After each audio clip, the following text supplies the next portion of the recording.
Magre-resume na ang Kongreso. Siyempre, wala tayong magagawa sa unang araw. July 29, inaasahan namin na susumpa ang 12 bagong senador na magiging bahagi ng 20th Congress. Maliban dun sa unang 12 kami na sumumpa na. Hindi naman na kailangan sumumpa pang uli. At inaasahan namin na sa susunod na araw, July 30, kung yan ang mapagkakasunduan ng mayoriya, ay magsisimula na ang pagliliti sa presentation of evidence. Bahagi ito ng tinatawag nating quote, taking proper order of the subject of impeachment sa panig at parte ng Senate President na nakasaad, nakapaloob sa Section 1 ng Rules on Impeachment ng Senate. Upang sa gayon, ay hindi pa man nagsisimula ang pre-trial o trial, ay buo na at kompleto na ang paghahanda ng Senado para dito. Herself, paano pa kaya sa nasasakupan niya? Napapaisip tuloy ako, ano ang ibinigay niya sa mga opisyals ng pamahalaan para mapadali ang bigayan sa kanila? Proyekto na nakalista sa ilalim ng unprogrammed appropriations. Napakarami nito, ngunit sa kabila nito, iginiit ni Attorney Lazaro Javier na tila may overlap sa pagitan ng general purpose at special purpose funds para sa unprogrammed funds. Yes. Magandang hapon muli sa ating mga kasama. Nandito na naman si Kuya Goods nagbabalik. At syempre, kung di ka pa na-subscribe sa ating channel, pa-subscribe na lang po at hit mo na rin yung bell para lagi kang updated sa ating mga video. Ayan! Gaba-gaba na lang ang nangyayari. Bakit? Kinasuhan na ho na ombudsman. O, sino to? Kalokohan. Kongresista na babae. At kumari pa ito, ni BP Sara. Nagyabang ang lola. Ang balita dito, yung ayuda, dapat ang DSWD ang mamimigay. Mantakin nyo dito, abangan nyo sa ating video. Iahayag yan ni Chikadora. At siyempre, ito na. July 31 ba o July 30? July 30, yung impeachment. Anak ng tipaklong. Akala ba natin pero huwag kayong mag-alala mga kasama. Alam naman natin na mananalo ay mga PDP line. So, kahit man tuloy nilang impeachment, malulusaw lang yan. At ito, may sasabihin lang ho ako sa inyo para meron kayong kaalaman. Di pinagsasalita na nga ang mga lolo. Patungkol dito, ano ba yung sabi? Korte, hinanapan na si Tutut at Romualdez ng pera ng PhilHealth. Yan ang balita dito. Saan nyo nga ba nilagay ang pera ng PhilHealth? Ayan ang tanong. Pero bago natin simulan natin talakayan at reactions and likes and share, samahan mo ng subscribe, i-bell mo lang para makatanggap ka ng notification pag tayo ay merong upload videos. Eto na. Bakit kasi pumirma ka? Kumari mo, tapos ngayon. Baka mamaya sunod niyan pag natanggal kayo sa pwesto dahil kakasuhan kayo ng ombudsman at ma-disqualify kayo sa tinatakbo nyo ngayon, humingi kayo ng tulong kay kumare. Alamin natin yan sa balita ni Chikadora. Pasok. Matapos mabisto at kumalat ang ebidensyang nanunuhol ng public official para mapadali ang bigayan ng ayuda, isa sa mga kongresista ang pumirma para mapatalsik si VP Sara, tuluyan ang kinasuhan sa ombudsman. Ito ang kapapasok lamang na balita na agad nag-trending sa social media nang makumpirmang tuluyan ang sinampahan ng kasong katiwalian sa Office of the Ombudsman si Caloocan City 2nd District Congresswoman Mary Mitzi Cayon-Uy dahil sa personal nitong pamamahagi ng ayuda na dapat ay ginagawa ng Department of Social Welfare and Development o DSWD. Di ba? Nagkakasuhan na meron din isa. Taga Laguna naman ito. Meron ho parang may petisyon para ma-disqualify kasi lantaran Lantaran, merong video na nakuha na ng taong bayan na pag nanalo, ititriplihin. Abangan natin yung istorya nun. Baka talaga magkaroon. Hindi ko lang ho alam, yung COMELEC, kung nakikita nila to, sana nakikita nila Oo, para naman alam natin ang mangyayari kung talaga ba sila ay madi-disqualified o kung ano ba yung totoo. Tuloy dito. Tila ngayon pa lamang, nagbabangayan na ang ilang mga taga-suporta ng kongresista maging ang mga Pilipinong tila pabor na makasuhan ng kongresista dahil sa kanyang ginawa. Ayon sa full report na inalabas ng Abante, Congresswoman na umepa sa ayuda ng DSWD, kinasuhan. Sinampahan kahapon ng kasong katiwalian sa Office of the Ombudsman si Caloocan City 2nd District Representative Mary Mitzi Kahayin-Uy dahil sa personal nitong pamamahagi ng ayuda na dapat ay ginagawa ng mga taga-DSWD. Nag-ugat ang reklamo laban kay Kahayin-Uy ng kaniyang mga constituents na pinangungunahan ni na Elaine Manalang Bautista at Jose Eduardo Miranda Carlos nang ilang beses itong ipangalandakan ng live stream sa kanyang Facebook page na nireregaluhan at inilalabas niya ang mga taga-DSWD upang unahin at ilabas ang kanilang payout sa ayuda na isa umanong paglabag sa ethical at legal standards for public officials. Sinita rin ni Bautista at Carlos ang pamamahagi ni Kahayin-Uy ng Assistance to Individuals in Crisis Situation or AICS na trabahoan nila ng DSWD at hindi bahagi ng kanyang trabaho bilang mambabatas. Ayon sa bahagi ng pahayag ni Kahayin-Uy sa video na na-record noong January 22, 2025, yung halimbawa, yung inilalabas ko yung mga higher officials, nagre-regalo ako. Nagbubunga yun kasi tayo yung inuuna nila sa payout. Dahil dito, hiniling ni Bautista at Carlos sa ombudsman na imbestigahan ang paglabag ni Kahayin-Uy sa Section 3 ng Anti-Graft and Corruption Practices Act o Republic Act 3019. Pinagmalaki mo pa. Oo. Ipinost mo pa, nagla-live ka pa, ayon sa video. Hindi mo ba alam, may bawal na bawal yan sa rules ng COMELEC. Ngayon, maiisahan ka. Kinasuhan ka sa ombudsman, ano next nito? May ebidensya. Baka ma-disqualify. Halimbawa man, hindi ka ma-disqualify ngayon. Meron halimbawa, manalo ka o hindi ka manalo. Kung hindi ka manalo, okay lang. Kung manalo ka, ang problema nito, meron pa rin maghahain ng para ma-disqualify ka. Ngayon, usapin naman, okay ba sa mga taga-kalokohan kung iboboto ka pa nila? Baka iniintay lang nila yung ayuda. Yan ang aalamin natin, ha? Tuloy. Nais ding paimbestigahan ng dalawa ang mga opisyales ng DSWD kasama sa inilabas na nakatanggap ng regalo mula sa kongresista. Samantala, nilinaw ni Bautista at Carlos na walang sino man ang nakiusap at nag-utos sa kanila para kasuhan ng kongresista. Nais lamang anila na maiwasto o matuldukan ang mga katiwalian ng kanilang kinatawan sa Distrito 2 ng lungsod. Unquote.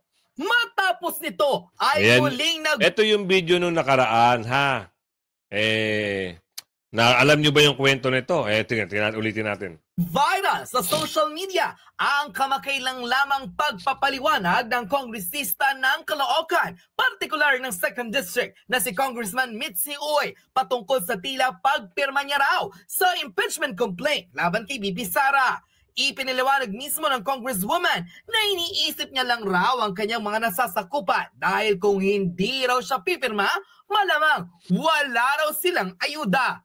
Dahil dito, mas nanggigil ang taong bayan at may isang netizen pa ang nagsiwalat na ito raw talaga ang ugali ng kongresista. Mahilig daw magregalo, ngunit kanino man lang raw galing ang pinambili nito.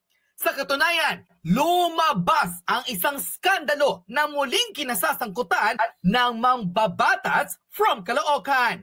Ayon sa expose ng isang netizen, tila ugali na raw ni Congressman Mitzi Uy ang magregalo. Ngunit ang pinakamalaking tanong, bakit mamahalin pa raw ang ibinigay nito sa kanyang matalik na kaibigan na si Stella Kimbo?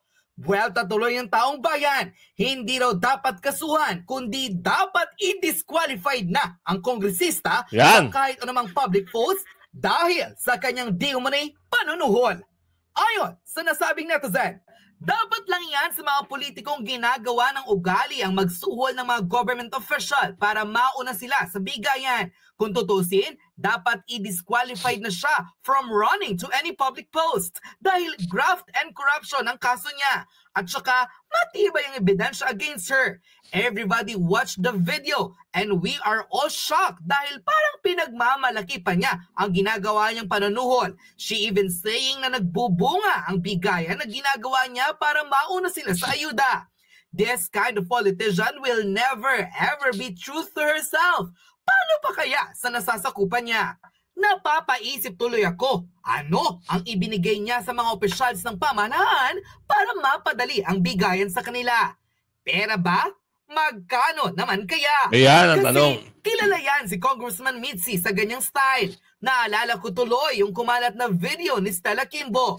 During her own scandal tungkol sa mga luxury things na meron siya, bags, cars, and watches, at saan niya nakuha ang pambili nun, nag-trending sa Twitter yung video ni Congressman Stella na nag-unbox ng luxury bag. Ang brand? Mark Bumgarner. He is top personality pagdating sa fashion and style sa Pinas. She even created gowns for Miss Universe.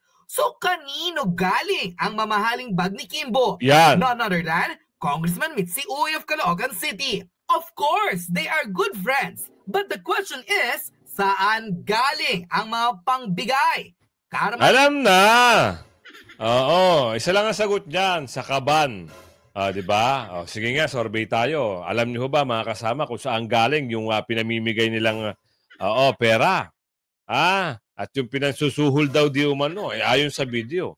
Kaya nakakatawa na lang ito.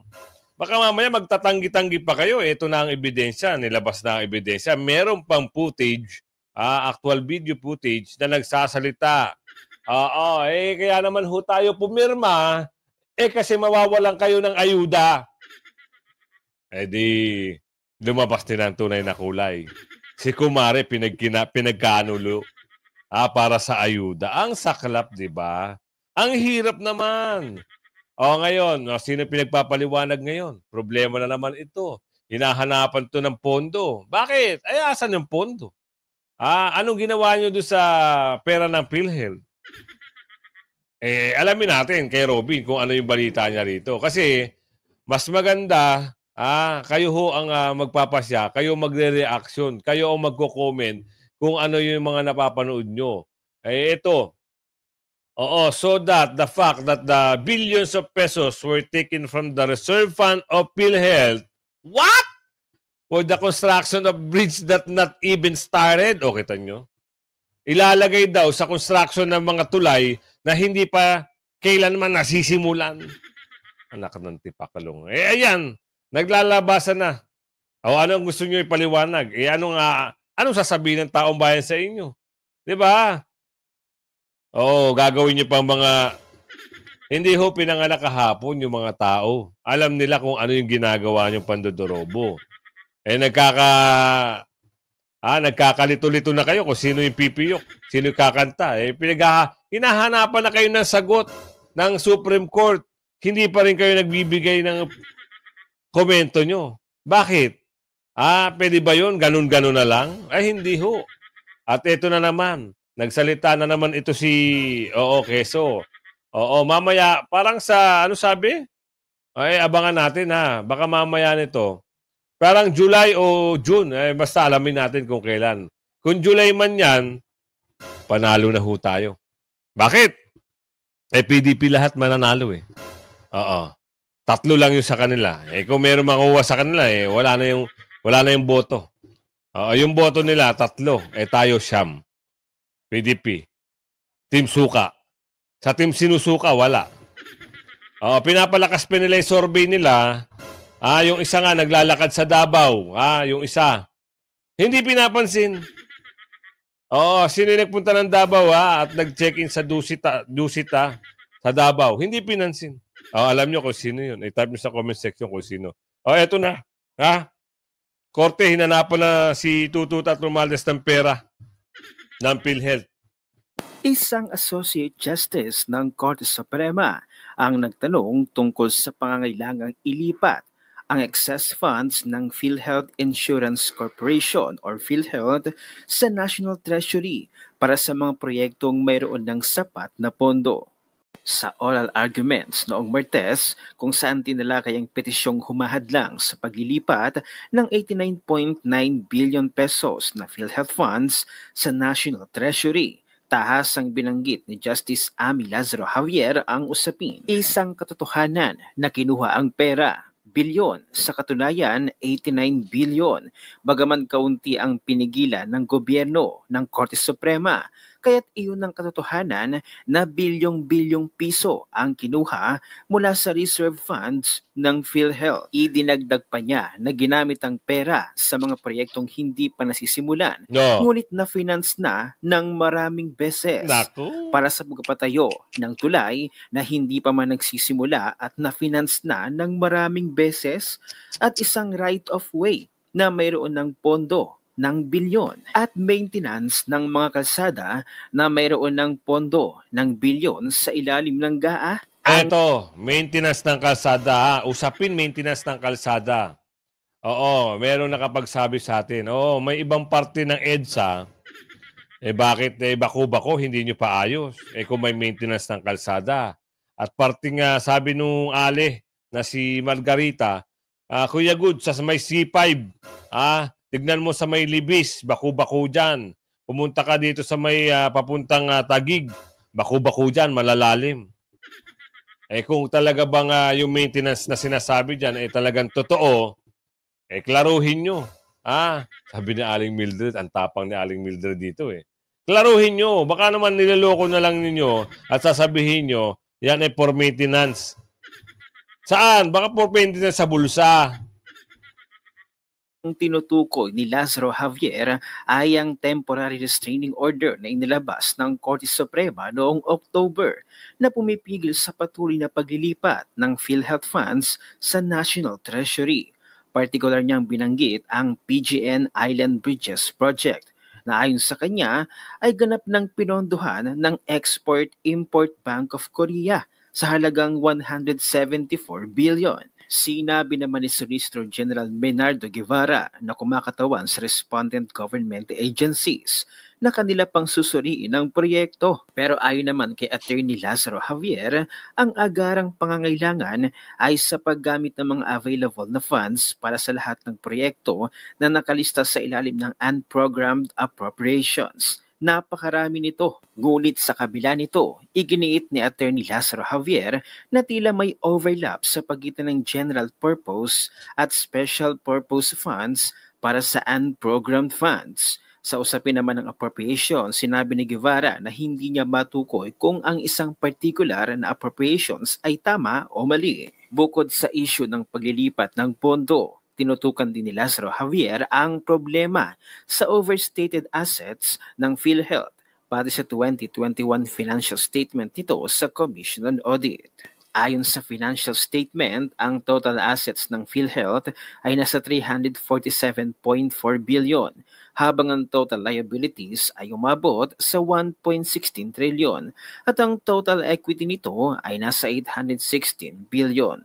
Ngunit ayon sa COA, ang kanilang audit ay nagre-resulta sa adverse opinion, kung saan na sinabing hindi patas na inapakita ang tunay na financial position ng PhilHealth. Para sa buong detalye, panoorin natin ang buong oral arguments. According to the DOF, the funds to be remitted to the National Treasury will finance urgent national projects. In Annex A of your compliance, dated November 8, 2024, pages 1 to 4, the OSG enumerated some of these projects, including routine maintenance of national roads, the Panay-Guimaras-Negros Island Bridges, or the PGN Bridges project, and payment of right-of-way. These are all construction projects, Mr. Solicitor General, correct? Not all of them, Your Honor. Some of them pertain to health projects. No, I'm talking about the routine maintenance of national roads,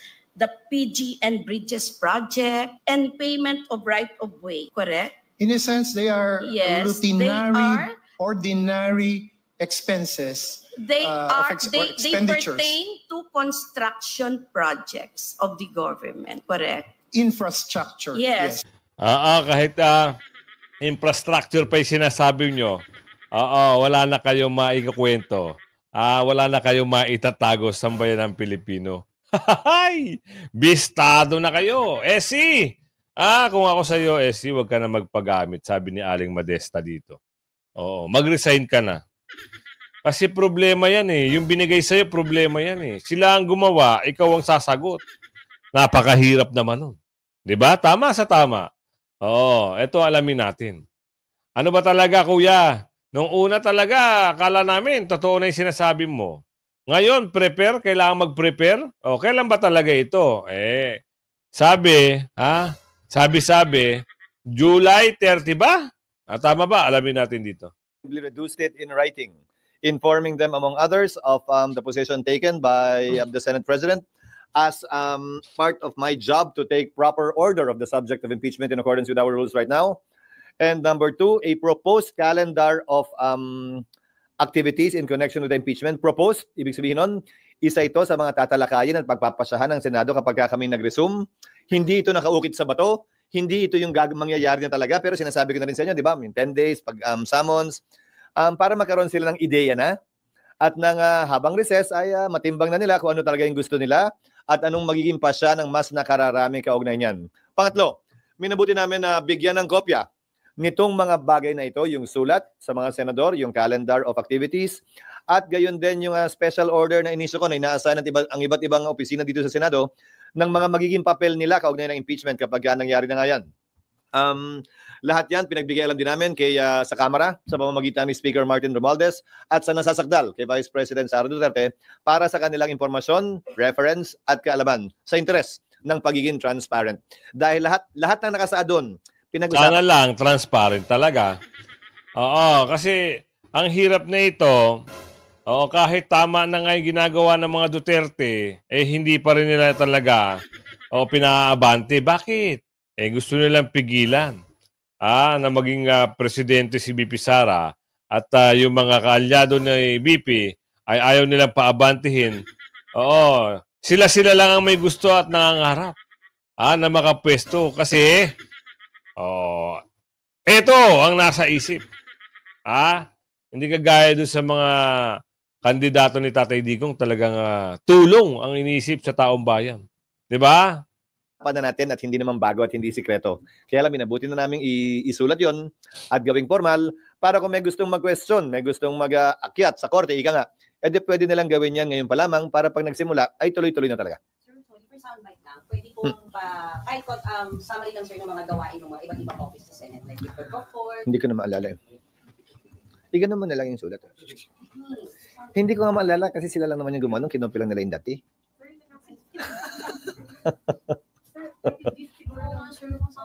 Okay, sir, kung later yung sulat siguro, yung special order pinapabigay ko na sa inyo, dapat na mas magay para nabasa nyo Gano'ng kala nila ng SP na ngayon pa lang, alam na ng mga offices ng Senate na yung kanina nila pong mga assignment? Para makapaghanda sila at gumawa na rin ng proposed budget kaugnay nun dahil baka may mga unforeseen expenses na kailangan namin paghandaan. Ulitin ko, bahagi ito ng tinatawag nating quote, taking proper order of the subject of impeachment sa panig at parte ng Senate President na nakapaloob sa Section 1 ng Rules on Impeachment ng Senate. Upang sa gayon, ay hindi pa man nagsisimula ang pre-trial o trial, ay buo na at kompleto na ang paghahanda ng Senado para dito. Then, sir, pwede, ano yung nakakalendaryo? Ano yung sa calendar, Makukuha sir? nyo din nakalimutan Pero ko. para, sir, may audio kami. Okay. Ito rin yung sinasabi ko sa inyo noon pa, but ulit ko, proposed calendar of activities ito. At hindi ito nakaukit sa bato. So, June 2, resumption of session, presentation ng articles of impeachment by the prosecutors. Isang bagay ito nakasaad sa aming rules at sa rules ng Estados Unidos kung saan kinopya ang rules on impeachment. In other words, babasahin man lamang yung mga allegations sa plenaryo para formally ay maging parte ng records ng Senado ito. Approval ng rules dapat magawa na rin namin ng June 2. Again, more or less, depende kung gaano kahaba ang debate. June 3, pwedeng mag-oath taking na ang mga senador bilang judges. Mauuna mag-oath taking ang presiding officer at yung presiding officer magpapa-oath sa mga senator judges. Pwede na rin pagkasunduan doon ang pag-issue ng summons na pwedeng ma-issue by June 4.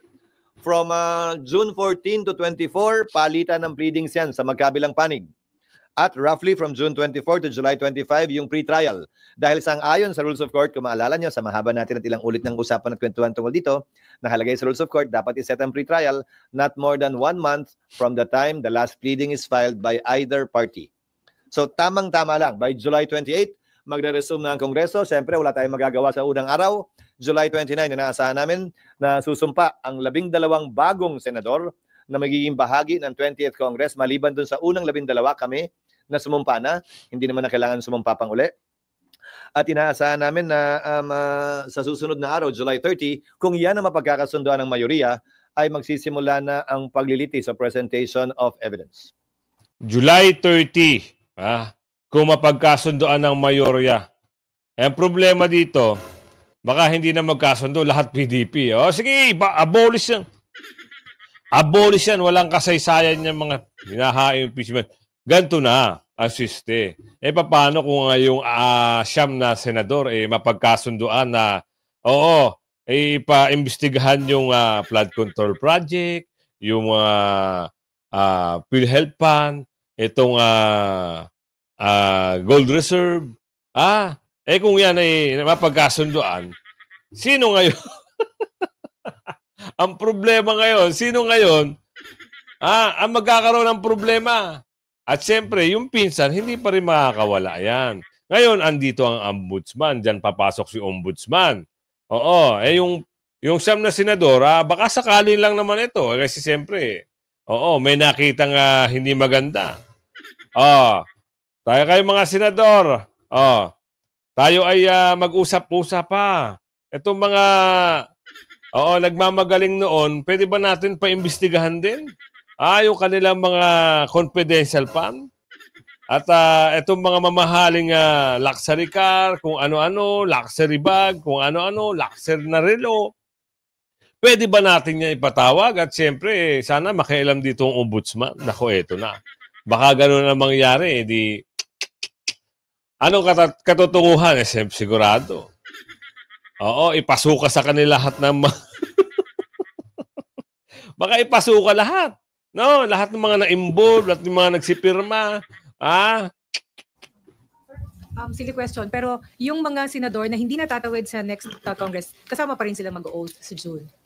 Na hindi I mean, mag-oath kailan? Sa June, sir, before you adjourn. Dalawang Senator oath. Judge. Sila'y bahagi pa rin ng 19th Congress. Lahat ng senador ng 19th Congress ay mag-oath. Dahil ang termino nila ay matatapos sa June 30 pa lamang. Ano man ang mangyari dun sa 7 reeleksyonista kaugnay ng darating na eleksyon. Hindi kayang baguhin nun na ang termino nila ay hanggang June 30, 2025. Yung likely na pag-trial, kailan, sir, mangyayari yung pag-open ng impeachment court? I mean, yung magkukonvene kayo as impeachment court? Kasi diba, sir, after the oath, sir, magkukonvene na kayo sa impeachment court? Dalawa nga yun eh. June 30, anong June 30? July 30 yung trial. Malamang magsisimula. Alin? Pag nagsumpa kayo, impeachment court na kayo. Hindi na kayo sa impeachment court. Para kayong wala dito ng impeachment, ha? Dalawang sombrero ang suot ng Senado. Senado acting as a legislative body, Senado sitting as an impeachment court. Each time we adjourn, then we finish wearing that hat. Each time we resume, we will announce if we are resuming as what. So example, kung ang oras ng trial ay alas 9 ng umaga, magre-resume kami bilang impeachment court. Pag kami magsesesyon naman ng alas 3 at mag-a-adjourn yung impeachment court ng alas 2, edi mag-a-adjourn kami sa impeachment court ng alas 2 at pagdating ng alas 3, magre-resume kami as a Senate deliberating on proposed legislation. Ano yung tanong nyo? Hindi ko maintindihan. Kailan kayo magkukonvene? Magkukonvene kami twice. Under the 19th Congress, as I said, and under the 20th Congress. Tutuloy nga to, di ba? Yun yung matagal na natin pinag-uusapan. Mag-o-oath yung mga members ng 19th. Pero dapat hindi. Yung sabi ng mga galing na abogado na dating nagsilbi sa Korte Suprema, dapat daw hindi na magtuloy kasi tapos na yung termino eh. Nabanggit din niya ni Manong Soto noong nakaraan. Kaso nga lang, nag-iba ata yung nabanggit din niya sino ba to? Ni Attorney Makalintal. 'Di ba? Dapat walaan na yan mga ganyan-ganyan. Pero siyempre, alam mo naman kung sino-sino sila. Wala tayong magagawa dyan. Sabi ni Aling Ludera dito. Magaling si Aling Ludera eh. Pagdating sa mga gantong usapin. At alam natin, pag maupo yung siyam na senador, kaya ho ipagtanggol yan. Mawawala na yung impeachment na yan. Hindi na ho aabante yan. At ngayon, mainit lang usapin para dyan. Siyempre, nakaupo pa sila. Sa susunod, alam naman natin, malakas sa mga pangalang Duterte at mga kaalyado, kahit saan banda, kahit sa Sorbay, sa lupalop ng Sorbay, mapatawi-tawi, mapamindanao, Abra, OFW, migrante, pag tinanong nyo, sinong gusto nyo? Sino yung pinaka-the best na muno? Sino yung gusto nyo maging mapangulo ulit? Kung may babalik lang, Duterte talaga ang sinasabi nila. Kaya sabi ko sa inyo, lagi kayong abang-abang sa ating nilalabas na mga daily vlog, no? Patungkol pa rin dito sa mga nangyayari sa eleksyon, no? At syempre, isip-isip din kung dapat ba talagang iboto yung mga bakulaw. Doon naman sa hindi pa nakakapag-isip, timbangin nyo mabuti. PDP line, mga Duterte, yung mga magandang nagawa, isipin nyo. Ngayon, ano ba? Ano ba ang magandang nagawa ngayon? Sige nga, eto ho ang nagagawa ngayon. Anong project ang pinagpatuloy? Isipin nyo yung subway, anak ng tipaklong, wala ng budget, wala ng pondo. Paano mapapagpatuloy yan? Ano na? Sige nga, ihirit nyo. Kababalita lang nung isang araw. Yung project ng Mindanao, yung railway project, ano na nangyari? Wala rin pondo. Sige, yan ba ang gusto nyo maging pangulo? Kung sino yung nakaupo ngayon, yan ba ang hinahanap nyo? Kita nyo, sa Davao, nagkaroon ng Tagalete pa. Ang gumawa ng kalokohan sa Davao ay nahuli ngayon. Sana pakantahin kung sino nagturo. Panunukulan ni Tatay Digong walang mag-aatim na gumawa ng ganyan. Ngayon, sandamakmak mga kasama. Oo. Pasay, Napakabaklaran, Quiapo. Naku, ang dami na naman durobo. Buong Pilipinas na, marami na naman durobo. Ay hanggang sa muli Bye-bye.